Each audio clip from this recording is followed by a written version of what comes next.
Salut tout le monde, aujourd'hui je vais vous expliquer comment résoudre le problème d'identifiant Apple. Votre compte ne peut pas être créé pour le moment. Si vous utilisez un iPhone ou un iPad et que vous essayez de créer votre identifiant Apple, mais que vous rencontrez un problème, votre compte ne peut pas être créé pour le moment. Voyons comment résoudre le problème. En gros, il peut s'agir d'un problème de réseau. Vous devez donc actualiser ou réinitialiser votre réseau pour résoudre le problème. Vous devez donc d'abord le fermer, puis ouvrir votre centre de contrôle et vous assurer que vous êtes connecté à une connexion réseau stable et puissante, puis activer ou désactiver votre mode avion jusqu'à 4 ou 5 fois. Cela effectuera une actualisation rapide de vos paramètres réseau. Ouvrez ensuite votre application Paramètres ici. Allez dans Général ici. Allez dans Gestion des appareils VPN et assurez-vous que vous n'êtes connecté à aucun VPN. Et après cela, revenez à la section Mise à jour logiciel et assurez-vous que vous êtes à jour.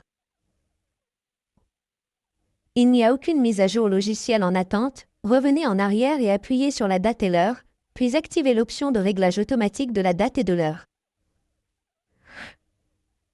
Activez simplement cette option, puis revenez en arrière, sélectionnez la langue et la région, puis sélectionnez la région dans laquelle vous vivez.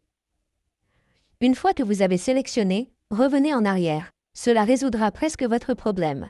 Vous devez donc essayer de recréer l'identifiant Apple. Ou si vous rencontrez toujours le même problème, vous disposez donc d'une méthode simple. Il vous suffit d'ouvrir votre App Store ou votre application Paramètres sur votre iPhone. Sélectionnez Général, sélectionnez Transférer, réinitialiser l'iPhone. Sélectionnez Réinitialiser, sélectionnez Réinitialiser les paramètres réseau. Saisissez votre code d'accès et sélectionnez Réinitialiser les paramètres réseau dans le message de confirmation qui s'affiche.